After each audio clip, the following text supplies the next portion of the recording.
Bismillahirrahmanirrahim.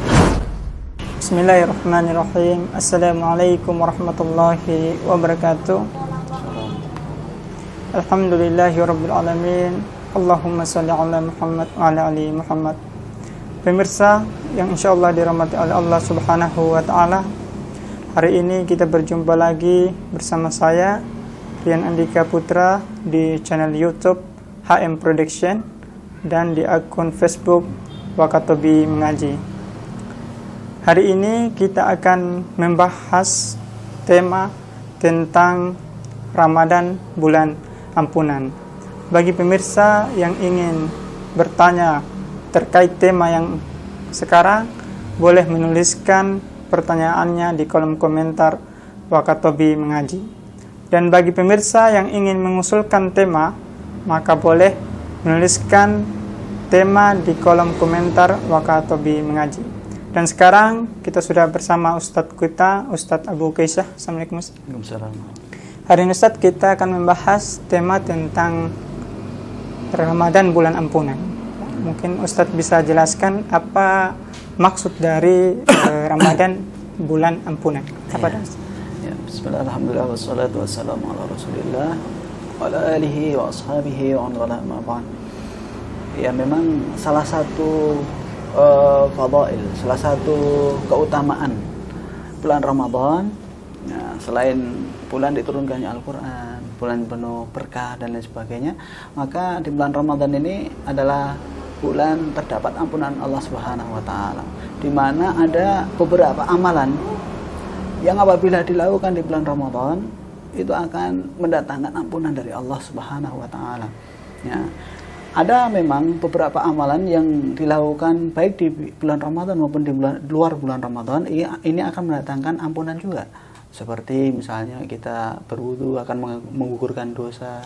Ya, kemudian berjalan ke masjid satu langkah akan menambah pahala atau meninggikan derajat, satu langkah menghapus dosa. Ini bisa dilakukan baik di dalam bulan Ramadan maupun di luar bulan Ramadan. Ya. Tapi khusus di bulan Ramadan memang ada keutamaan. Ya, di mana amalan-amalan, ada amalan-amalan khusus yang amalan tersebut apabila dilakukan ini akan mendatangkan ampunan dari Allah Subhanahu wa taala. Ya. Di antaranya yaitu adalah puasa itu sendiri. Puasa. Ini yang pertama. Puasa Ramadan tentunya. Dan ini enggak terjadi kecuali hanya di bulan Ramadan. Nah, Rasulullah SAW bersabda dalam sebuah hadis yang mulia dikeluarkan oleh Imam Bukhari dan Muslim dalam sahih mereka, dari Abu Hurairah radhiyallahu anhu, Rasulullah sallallahu alaihi wasallam bersabda, "Man shoma Ramadhana imanan wa ihtisaban, ghufira lahu ma taqaddama min dhanbi." Barang siapa yang berpuasa di bulan Ramadan, maka akan diampuni dosa-dosanya yang telah lalu. Berarti dengan melakukan puasa, bahkan setiap hari kita melakukan puasa, maka di hari tersebut pun dosa kita akan diampuni oleh Allah Subhanahu wa taala. Karena Rasulullah menyebutkan man shoma Ramadan, barang siapa yang puasa, satu puasa saja di bulan Ramadan, maka akan diampuni dosa-dosanya yang telah lalu. Nah, besok lagi puasa akan diampuni lagi, dan begitulah seterusnya. Begitu ya. Ini yang pertama. Kemudian yang kedua, dalam hadis lainnya, ya, dalam Sahih Bukhari juga, dalam Muslim, Rasulullah SAW bersabda ini dalam hadis lain, man qama Ramadhana imanan wa ihtisaban, ghufira lahu ma taqaddama min dhanbi. Barang siapa yang berdiri sholat malam, nah ini maksudnya sholat tarawih tentunya, ya, karena keimanan dan mengharapkan pahala, maka akan diampuni dosa-dosanya telah lalu. Jadi kalau kita ingin mendapatkan ampunan dari Allah Subhanahu wa taala, maka kerjakanlah sholat malam. Nah, misalkan ada yang bertanyain di masa pandemi bagaimana? Ya kita kerjakan di rumah. Tetap mendapatkan keutamaan atau enggak? Tetap mendapatkan keutamaan. Mau dilakukan di masjid dapat keutamaan tersebut, mau dilakukan di rumah pun dapat keutamaan tersebut. Dengan dua syarat, ya. Puasa dan sholat malam ini akan mendapatkan ampunan dari Allah Subhanahu wa taala dengan dua syarat. Apa itu syaratnya? Yang pertama adalah keimanan. Dia mengimani bahwa puasa ini wajib. Dia mengimani bahwa sholat malam disyariatkan oleh Allah Subhanahu wa taala. Wa ihtisaban, niatnya mengharapkan wajah Allah, karena Allah semata, ya, mengharapkan pahala di sisi Allah, maka dengan dua syarat ini akan menjadi pertimbangan dari Allah Subhanahu wa taala untuk memberikan ampunan kepada hamba yang melakukan puasa maupun sholat di malam hari selama bulan Ramadan ini. Jadi kalau dia mengerjakannya karena keimanan, mengharapkan pahala, baru dia akan mendapatkan ampunan dari Allah Subhanahu wa taala. Begitu ya. Kemudian yang berikutnya, ya, selain sholat malam, ya, kemudian juga dalam hadis yang lainnya lagi sebenarnya berkaitan dengan sholat malam juga, gitu kan. Rasulullah SAW bersabda, man qama, ya, Lailatul Qadri, ya, barang siapa yang berdiri sholat malam, ya, di pas malam Lailatul Qadar, gitu kan, ghufira lahu ma taqaddama min dzambi, maka diampuni dosanya yang telah lalu juga. Nah, ini secara khusus kita berdiri setiap malam untuk melaksanakan sholat tarawih akan mendatangkan ampunan. Kalau kita pas ketemu dengan Lailatul Qadar akan mendatangkan ampunan juga. Nah, ini juga harusnya dilakukan ketika iktikaf, gitu ya. Cuma karena ada pandemi, mau nggak mau kita di rumah.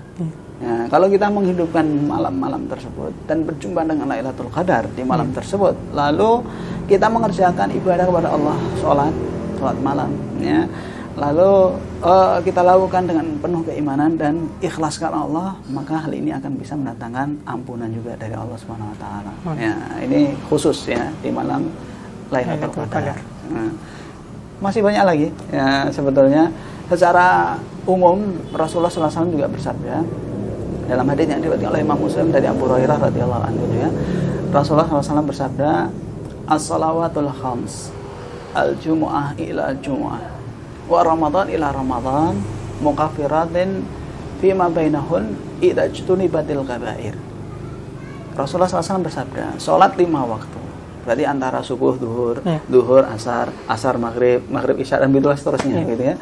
Sholat 5 waktu antara Jumat dengan Jumat yang berikutnya, ya. Antara Ramadan tahun lalu dengan Ramadan tahun ini, ya. Itu kata Nabi SAW, mukaffiratin, ya, lima bainahun, ya, akan menghapuskan dosa antara keduanya, antara jarak waktu itu. Kalau bahasa saya itu penghapus dosa harian itu adalah sholat 5 waktu. Penghapus dosa pekanan itu sholat Jumat. Dengan sholat Jumat, ya. Sedangkan bulanan, ya, atau tahunan, ya, ini antara Ramadan satu dengan Ramadan yang lain. Nah, ini seorang muslim itu ternyata subhanallah dijaga oleh Allah Subhanahu wa taala. Allah selalu menghendaki kebaikan, selalu ingin mengampuni hamba-hambanya, asalkan dia istiqomah melakukan sholat, diampuni dosa hariannya.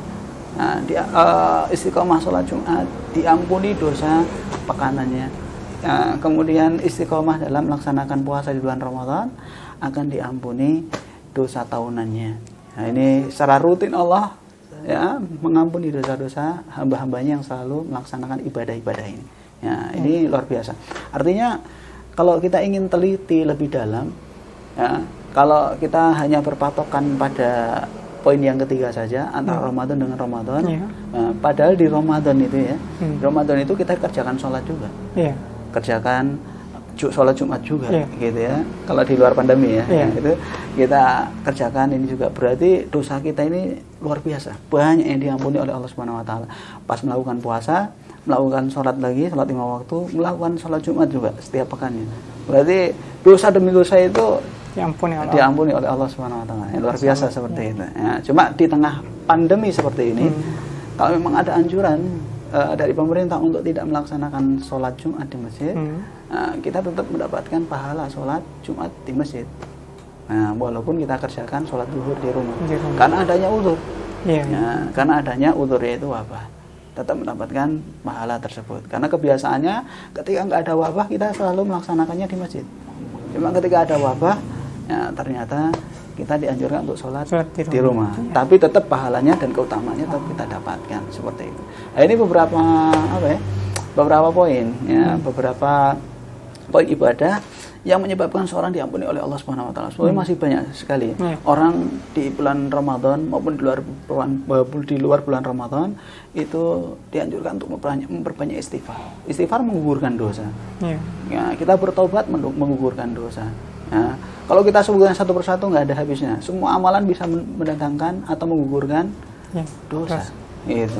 Jadi sangat banyak. Nah, apapun yang kita lakukan, ya dilakukan oleh seorang muslim, baik wudu, mau sholat, mau apapun juga, ya, itu akan bisa menggugurkan dosa. Cuma para ulama seperti Al-Imam An-Nawawi, ya, rahimahullah ta'ala, juga Al-Munawi, rahimahullah ta'ala, menyebutkan bahwa yang dimaksudkan digugurkan dosanya ini adalah dosa-dosa kecil. Dosa-dosa kecil.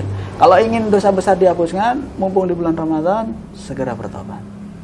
Ya, segera bertobat dari dosa besar, agar dosa besar kita pun diampuni oleh Allah Subhanahu wa taala. Rasulullah SAW juga bersabda dalam sebuah hadis yang dikeluarkan oleh Imam Ibnu Khuzaimah dalam sahihnya. Jadi Rasulullah SAW pernah naik mimbar, ya, kemudian beliau bersabda amin. Kemudian naik tangganya lagi, bersabda lagi amin. Kemudian yang ketiga beliau bersabda lagi amin. Nah, ketika ditanyakan, wahai Rasulullah, kenapa Anda tadi membaca amin sampai 3 kali? Ya, Atani Jibril datang kepadaku. Ya, kemudian dia mengatakan bahwa barang siapa yang menjumpai salah satu dari kedua orang tuanya, sehingga kan dia memiliki kesempatan untuk berbakti.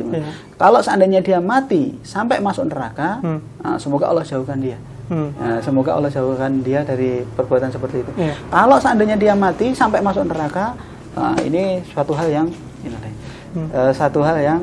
sangat disayangkan, menjumpai kedua orang tuanya atau salah satu di antara keduanya, ternyata dia mati masih masuk neraka. Padahal kesempatannya banyak untuk berbakti kepada orang tua. Ya, maka ketika Jibril mengatakan maka dia mati, nggak sempat berbakti, maka dia masuk neraka.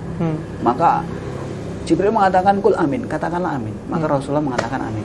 Nah, untuk yang keduanya, man dzukira ismi, barang siapa yang disebutkan namaku, namanya Nabi Muhammad SAW, kemudian tidak bersolat kepadaku, kemudian dia mati, maka masuk neraka. Nah, katakanlah amin. Lalu Rasulullah SAW menjawab amin. Nah, yang ketiga, barang siapa yang bertemu dengan bulan Ramadan, kemudian keluar dari bulan Ramadan, dosanya nggak diampuni, maka dia masuk neraka. Katakan amin, amin.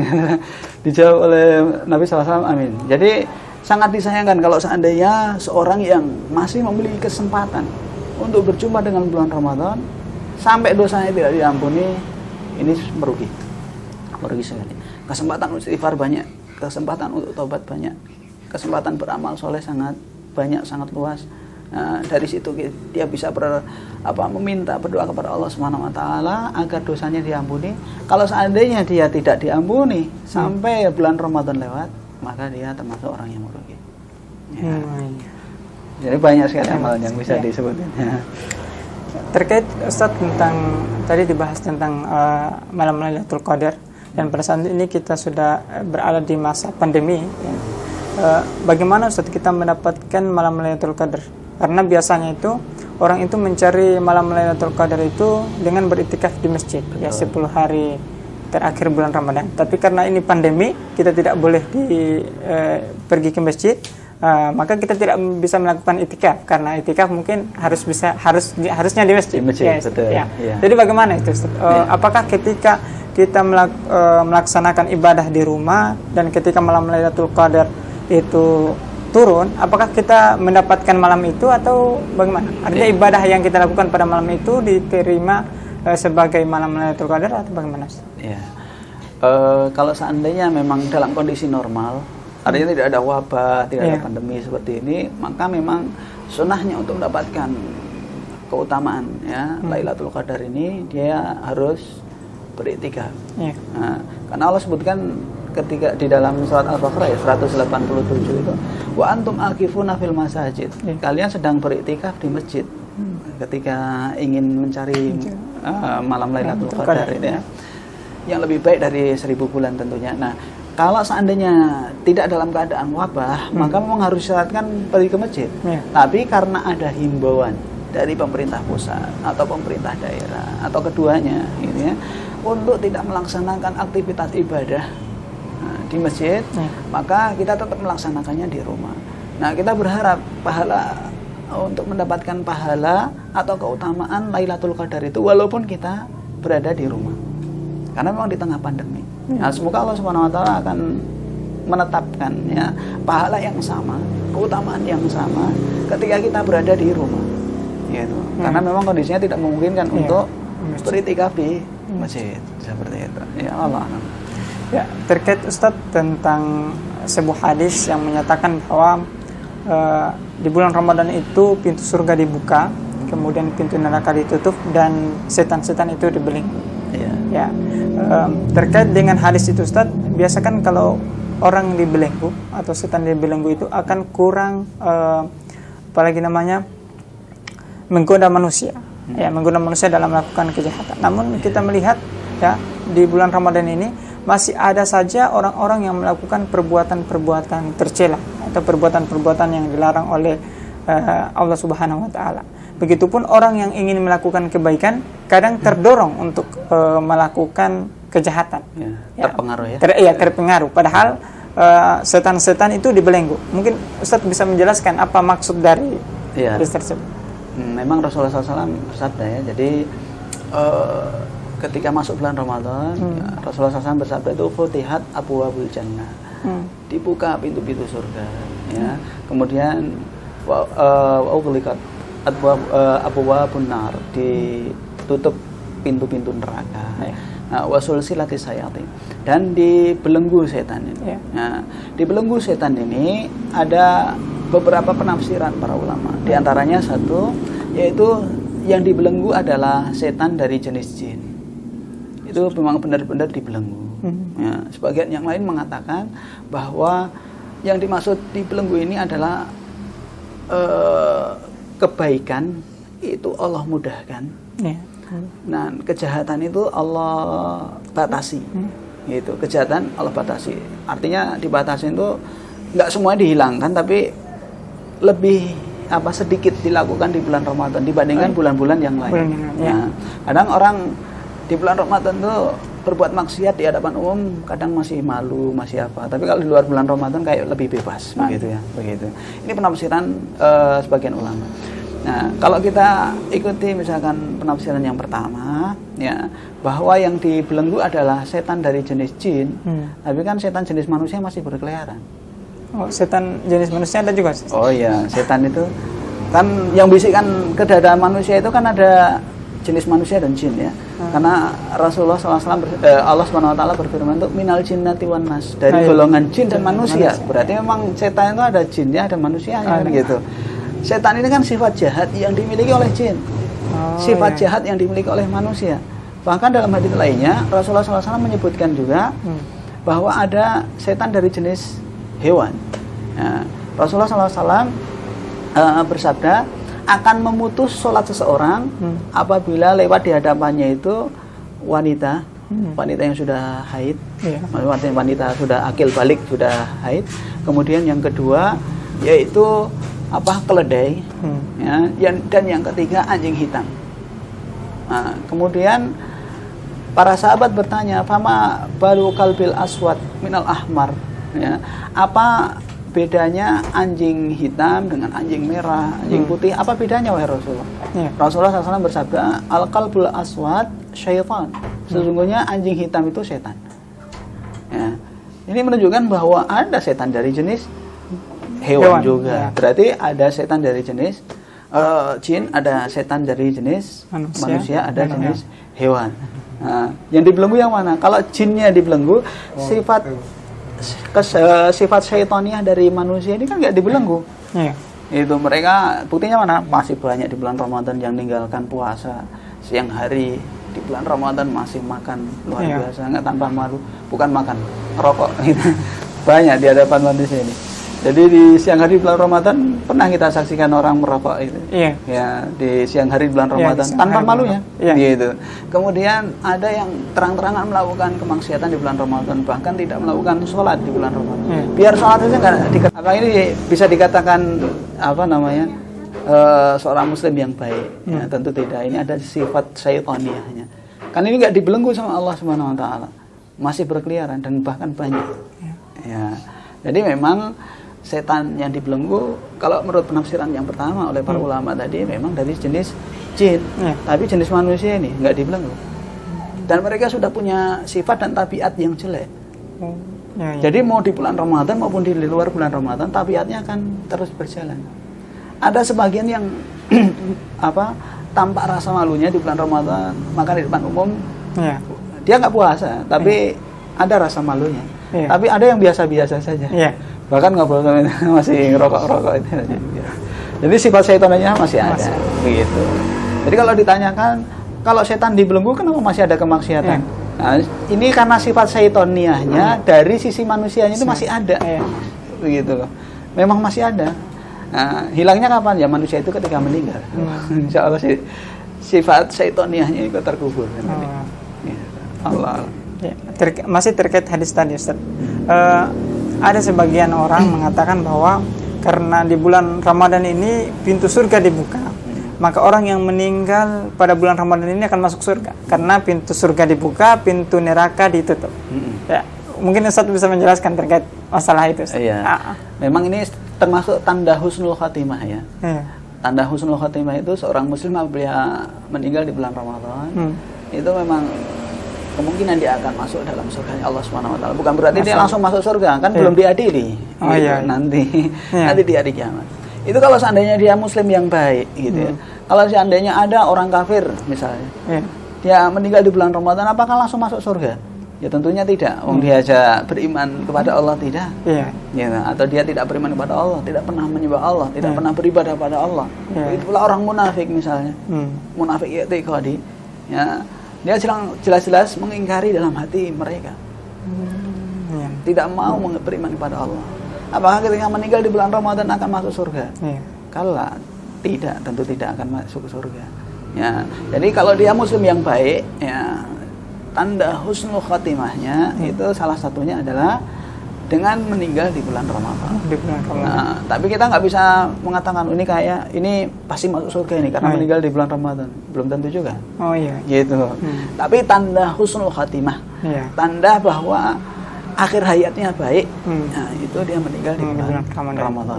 Gitu. Allah. Ini terkait dengan sholat tarawih. Kita sholat tarawih biasa kalau kita di sini ini ketika melaksanakan sholat tarawih, menjelang berakhirnya sholat tarawih itu kemudian masuk ke sholat witir, biasanya itu ada doa yang mereka panjatkan. Apakah memang ada doa khusus selesai sholat tarawih ini kemudian melaksanakan sholat witir, atau di sholat witirnya juga itu apakah ada doa khusus yang patut kita, yang harus kita berdoa yang diajarkan oleh syariat kita? Antara sholat tarawih dengan sholat witir itu nggak ada doa khusus gitu, nggak ada doa khusus dari Nabi SAW. Maksudnya ada riwayat hadisnya atau apa, nggak ada. Tapi kalau selesai sholat malam, sholat witir gitu, memang ada hadisnya gitu. Setelah sholat, ya, Rasulullah SAW mengajarkan beberapa doa. Kalau di luar malam-malam Lailatul Qadar, gitu, itu Rasulullah mengajarkan doa Subhanal Malikil Kudus, Subhanal Malikil Kudus, Subhanal Malikil Kudus. Itu 3 kali. Kemudian Rabbil Malaikati Warruh. Rabbil Malaikati Warruh. Rabbil Malaikati Warruh. Nah, ini cuma sekali saja. Nah, Subhanal Malikil Kudus 3 kali. Kemudian Rabbil Malaikati Warruh 1 kali. Ya, selesai. Nah, kecuali kalau kita prediksikan, ya, kita perkirakan dari tanda malam-malam ini kan kayak malam Lailatul Qadar. Maka ada hadis dari Aisyah radhiyallahu anha, Rasulullah SAW mengajarkan doa ketika menjumpai malam Lailatul Qadar. Nah, itu dengan doa Allahumma innaka afuwun tuhibbul afwa fa'fu anni. Ya, kalau di malam-malam Lailatul Qadar saja kita kalau kita menjumpai kayaknya ini malam-malam Lailatul Qadar, maka kita perbanyak doa ini tadi. Allahumma innaka afuwun tuhibbul afwa fa'fu anni. Ini yang diajarkan oleh Rasulullah SAW. Ini dibaca berapa kali? Sebanyak-banyaknya. Begitu. Sebanyak-banyaknya. Tapi kalau Subhanal Malikil Kudus ini cuma 3 kali. Subhanal Malikil Kudus. Subhanal Malikul Kudus. 3 kali. Subhanal Malikil Kudus, Subhanal Malikil Kudus. Kemudian ditutup dengan Rabbil Malaikati Warruh, dan Rasulullah SAW dalam riwayat itu disebutkan bahwa beliau sedikit mengeraskan bacaannya. Oh iya. Ya, untuk bacaan ini, tapi cuma sekali saja yang Rabbil Malaikati Warruh. Oh, iya. Ya. Adakah riwayat yang mengatakan bahwa ketika Rasulullah berdoa pada selesai sholat witir itu mengangkat tangan atau hanya berdoa biasa saja? Nah, dalam hadis nggak disebutkan Rasulullah mengangkat tangan. Oh, mengangkat tangan. Tidak mengangkat tangan. Tidak mengangkat tangan. Nggak disebutkan mengangkat tangan. Gitu. Jadi cuma selesai salam, beliau melafadzkan doa tadi atau zikir tadi. Nah, kemudian pas Rabbil Malaikati Warruh itu beliau agak keraskan. Ya. Cuma itu saja bacaan. Iya. Oke, Ustaz. Terkait tentang doa buka puasa ini, Ustaz. Ya, ada kadang yang melakukan doa Allahumma lakasumtum. Ya, doa dan doa sahabat sama'u. Kalik uruku wasabatul ajru insyaallah. Terkait kedua doa ini, Ustaz, mana memang yang diajarkan oleh baginda Rasulullah tentang doa berbuka puasa? Ya, kalau ini temanya, topiknya jadi fikih Ramadan deh. Jadi bukan ampun lagi, tapi gak apa-apa ya. Ini kan doa yang riwayatnya Hasan, dinyatakan Hasan oleh Syalbani itu yang dhahabat dhama'u. Dhahabat dhama'u wa batallatil uruqu wa thabatal ajru insyaallah. Ya, ini yang riwayat Hasan, satu-satunya riwayat yang bisa diamalkan dalam doa berbuka puasa. Dan itu pun dibacanya setelah kita meneguk air atau memakan kurma lah, begitu. Sudah membasahi kerongkongan, karena artinya kan dhahabat dhama'u, telah hilang rasa dahaga. Artinya sudah minum. Kalau belum minum kan belum hilang rasa dahaganya, begitu. Dhahabat dhama'u wa batallatil uruqu, kerongkongan pun sudah basah. Nah, wa thabatal ajru, dan pahala pun sudah diperoleh insyaallah. Karena puasanya sudah selesai, ibadah puasa di hari itu sudah selesai, tentunya pahalanya diperoleh insyaallah. Gitu. Ini yang riwayat yang Hasan, yang bisa diamalkan dalam masalah ini. Kalau riwayat tentang Allahumma lakasumtu wa bika amantu ala rizqika aftartu dan yang lainnya sampai akhir, ini riwayatnya dhaif ya, lemah dan tidak bisa diamalkan. Gitu, karena riwayatnya hadisnya dhaif. Ya, kalau kita beribadah kan berpatokan pada riwayat-riwayat yang sahih. Kecuali kalau riwayatnya sahih dan berbilang gitu kan, lebih dari satu, boleh kita pilih yang mana. Cuma dalam hal ini yang derajatnya Hasan, ya, nggak sampai derajat sahih, tapi Hasan tapi bisa diamalkan. Itu cuma dhahabat dhama'u tadi. Kalau yang lainnya itu dhaif, lemah, nggak bisa diamalkan. Seperti itu. Oke. Kita kembali ke sholat tarawih tadi, Ustaz. Pernah saya mendapat pengalaman, Ustaz, melaksanakan sholat tarawih. Ya, pada saat itu kita masih melaksanakan sholat tarawih. Namun imam sholatnya itu lupa pada saat rakaat kedua tasyahud. Ya. Kemudian dia naik lagi untuk ketiga kali rakaatnya. Kemudian dia menyempurnakan sholat itu sampai 3 rakaat. Nanti terakhir kemudian dia salam. Artinya masih dalam melaksanakan sholat tarawih. Berarti mirip dengan sholat maghrib. Iya, mirip dengan sholat maghrib. Nah, pertanyaan Ustaz, apakah sholat itu ketika imam melakukan kesalahan itu, apakah patut imam melaksanakan sujud sahwi atau memang sudah dikatakan bahwa itu sudah termasuk sholat witir, Ustaz? Mohon penjelasannya. Ya, yang pertama begini, kalau imam niatnya itu melaksanakan sholat tarawih, ia tidak akan berpindah menjadi sholat witir. Dan tata cara sholat witir pun nggak seperti itu, nggak seperti sholat maghrib. Kalau ingin 2 rakaat salam itu boleh, habis itu naik lagi. 2 rakaat sudah salam kan, kemudian berdiri lagi untuk 1 rakaat, nanti salam lagi.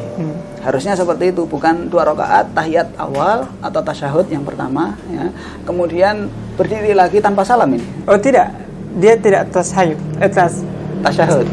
Ya. Oh, tidak tasyahud. Tidak tasyahud. Oh. Di rakaat kedua tidak tasyahud, langsung berdiri. Oh, langsung berdiri. Ya. Kemudian nanti di rakaat ketiga baru tasyahud. Oh gitu. Ya. Berarti dia lupa. Harusnya makmum mengingatkan. Ya. Mengingatkan. Dalam hal ini pernah ditanyakan oleh para asatidz ya, teman-teman dai gitu ya, kepada ulama di Riyadh, bahwa yang dianggap itu sesuai dengan niat imamnya. Imamnya ketika itu melaksanakan sholat tarawih. Jadi terhitungnya dia adalah sholat tarawih, bukan sholat witir, gitu. Tidak akan berpindah menjadi sholat witir. Terus bagaimana ini kondisinya? Harusnya ketika imam berdiri untuk rakaat yang ketiga, harusnya makmum menegurnya dengan subhanallah, diingatkan, begitu. Tapi kalau imam masih bersikeras, misalkan masih terus berdiri, ya dah, diikuti sampai selesai, tapi dia harus sujud sahwi setelah salam. Salam. Ya, sujud sahwi setelah salam. Walaupun ini sholat sunnah, Ustaz. Iya, sholat sunnah tetap ada sujud sahwinya. Oh, iya. Sujud sahwi itu enggak hanya berlaku pada sholat wajib, gitu. Tapi sholat sunnah juga demikian. Apabila dia lupa, ya itu dia disunahkan untuk sujud sahwi juga, begitu. Jadi kondisi demikian, ketika imam lupa beneran diingatkan, subhanallah misalnya. Tapi imamnya kalau nggak mau, berarti setelah sholat diingatkan untuk sujud sahwi. Nanti makmum ikut sujud sahwi bersama imam, begitu. Ya, masih terkait sholat ini, Ustaz. Saya juga ada, bukan saya, teman dapat pengalaman. Mereka melaksanakan sholat tarawih itu sebanyak 20 rakaat, Ustaz. Nah, namun ketika mereka melaksanakan sholat, mereka melaksanakan sholat 4 rakaat salam, 4 rakaat salam, kemudian mereka witir 3 rakaat, berarti ada 11 rakaat. Kemudian setelah itu, mereka ganti imam lagi, ya, atau tetap imam yang sama, masih berdiri melaksanakan sholat sampai 20 rakaat. Artinya hitungan dia jumlahkan dengan hitungan yang tadi 11 sampai 20. Itu bagaimana, Ustaz? Sholat yang begitu? Maksudnya ini masih terhitung sholat witir, sholat tarawih. Dihitung sholat tarawih yang setelah witir tadi masih sholat tarawih atau sholat tahajud? Saya kurang tahu juga. Tapi mereka pada saat selesai witir itu langsung mereka berdiri lagi melaksanakan sholat. 2 rakaat salam sampai. Padahal sebelumnya 4 rakaat salam. Iya, artinya 2 rakaat salam, kemudian 2 rakaat salam, kemudian setelah itu 2 rakaat salam, kemudian 3 rakaat salam, 3 rakaat sholat witir, baru salam, kemudian setelah mereka salam, mereka berdoa, setelah berdoa, mereka berdiri lagi melaksanakan sholat. Oh gitu. Ya. Iya. Harusnya kalau ingin sholat lebih dari 8 rakaat, gitu, dia laksanakan. Kalau ini masih, kalau hitungannya masih tarawih ya, itu hendaknya dia kerjakan sebelum witir. Seperti itu, sebelum witir. Karena Rasulullah SAW bersabda itu, ija'alu akhira sholatikumul laila al-witr. Jadikanlah akhir sholat malam kalian itu witir. Jadi witir itu sudah khatimah, penutupnya lah kalau bisa. Gitu. Tapi para ulama menyebutkan, kalaupun setelah sholat witir dia mau sholat malam nanti, tahajud. Tapi kan kalau tahajud kan tidur dulu. Tidur dulu. Kalau ini kan disambung. Iya, langsung disambung. Kalau disambung itu lebih baik dia kerjakan sebelum witir. Gitu. Sebelum witir. Nah, dalam masalah ini memang terjadi perbedaan pendapat di kalangan para ulama. Apakah sholat tarawih itu 11 rakaat atau lebih dari itu? Apakah 21, 23? Nah, Imam Malik meriwayatkan itu sampai 47 ya, 47 rakaat gitu. Itu terjadi perbedaan pendapat di kalangan para ulama gitu. Memang ada yang memperbolehkan sampai lebih dari 11 rakaat. Kalau yang dikerjakan oleh Nabi SAW itu memang 11 rakaat. Begitu ya. Ada yang meriwayatkan lebih dari itu. Ya, maka Syekh Abdul Aziz bin Abdullah bin Baz, Mufti Saudi Arabia itu pernah ditanya berkaitan dengan sholat tarawih ya, di Masjidil Haram khususnya gitu, yang 23 rakaat gitu. Kata beliau, kurang lebih dalam fatwanya, beliau menjawab bahwa yang lebih utama itu 11 rakaat seperti yang dikerjakan oleh Rasulullah SAW, begitu ya. Tapi memang bilangan sholat tarawih kata beliau itu tidak dibatasi hanya 11. Nah, karena dalam sebuah riwayat Abdullah bin Umar pernah berkata radhiyallahu anhu, beliau berkata itu sholatul laili matsna matsna. Sholat malam itu 2 rakaat 2 rakaat. 2 rakaat salam, 2 rakaat salam gitu. Dan ini enggak dibatasi 11 rakaat enggak. Nah, kemudian apabila kamu khawatir akan datang waktu subuh, maka tutup dengan 1 rakaat witir. Ini nggak dibatasi sholat malam itu 22. Pokoknya sudah khawatir mau datang waktu sholat subuh, tutup dengan witir 1 rakaat. Jadi kaifiatnya harusnya dia kerjakan 22 semampunya, kemudian baru ditutup dengan witir. Nah, berdasarkan biar nggak bertabrakan dengan hadis-hadis yang lain, seperti hadis yang saya sebutkan tadi bahwa jadikanlah akhir sholat malam kalian itu adalah sholat witir. Jadi jadikan sholat witir sebagai penutup. Kecuali kalau kita tertidur, kemudian bangun sebelum sahur dan sempat sholat tahajud, itu boleh. Nah, sholat tahajud lagi boleh. Langsung saja kerjakan 2 rakaat tanpa witir lagi. Ya, tanpa witir lagi karena witirnya sudah ada di depan tadi ya sebelum tidur. Ya, ini berdasarkan hadis Nabi SAW, la witrani fil lailah, tidak boleh ada 2 witir dalam satu malam. Jadi witirnya cuma 1 kali saja. Kalau sudah kerjakan witir di awal sebelum tidur, maka nanti kalau mau sholat tahajud lagi nggak usah witir lagi. Gitu. Allah alam. Ya, karena di penghujung acara, Ustaz, pertanyaan terakhir. Apa ciri-cirinya bahwa itu termaksud malam Lailatul Qadar? Ya. Ini sebenarnya banyak pertanyaan yang berkaitan dengan ini. Tapi saya nukilkan perkataannya Al-Hafidz Ibnu Hajar Al-Asqalani Syafi'i rahimahullah taala, ulama besar mazhab Syafi'i, pensyarah Sahih Bukhari. Beliau menyebutkan ada beberapa hadis yang berbicara tentang berbicara tentang tanda-tanda malam Lailatul Qadar. Ya.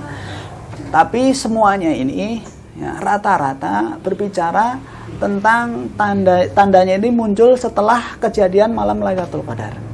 Ya, seperti apa? Ya, seperti nanti kalau seandainya malam ini malam Lailatul Qadar, besok matahari itu terbit, ya, sinarnya itu tidak terlalu menyengat. Matahari itu kemerah-merahan.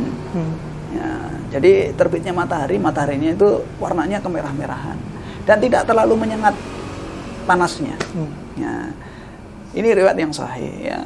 Dalam riwayat yang lain disebutkan bahwa tanda malam Lailatul Qadar itu anginnya nggak begitu kuat, gitu. Kemudian malam itu tenang dan lain sebagainya. Ini disebutkan dalam hadis yang lain, begitu ya. Cuma ada beberapa hadis dhaif yang berkaitan dengan hal ini. Hadisnya bahkan mungkar, gitu ya. Hadisnya mungkar dikeluarkan oleh Imam Ahmad dalam musnadnya dan beberapa Imam Mukharijul Hadis yang lain, di mana disebutkan dalam riwayat tersebut bahwa tanda malam Lailatul Qadar itu adalah turunnya hujan, kemudian langit mendung, ya, kemudian anginnya kencang dan lain sebagainya. Ini riwayat-riwayat yang mungkar, ya, artinya hadisnya lemah, tidak boleh dipakai. Gitu ya. Yang sahih itu adalah malam itu tenang, gitu. Kemudian cerah, gitu. Terus nggak ada apa-apa gitu. Dan kalau ada keyakinan misalnya di malam itu tumbuh-tumbuhan pada sujud apa itu batil, tidak ada riwayat seperti itu. Ya. Yang ada yang seperti dikatakan oleh Al-Hafidz Ibnu Hajar Al-Asqalani itu tanda-tandanya rata-rata setelah kejadian malam Lailatul Qadar itu berlalu. Malam ini malam Lailatul Qadar, besoknya baru ketahuan tandanya, mataharinya itu terbit, warnanya kemerah-merahan, sinarnya tidak begitu menyengat, begitu. Jadi nggak ada tanda khususnya di malam itu kecuali hanya malam itu tenang dan udaranya tidak terlalu kuat, begitu. Ya, alhamdulillah kita telah bertanya tentang Ustaz tentang tema tadi. Tema Ramadan adalah bulan ampunan dan banyak faedah yang kita dapat dari penjelasan Ustaz. Dan insyaallah kita akan bertemu lagi besok dengan tema yang baru. Tetap saksikan kami di Wakatobi Mengaji dan di channel YouTube HM Production. Sekian dari kami. Wabillahi taufiq wal hidayah. Wassalamualaikum warahmatullahi wabarakatuh.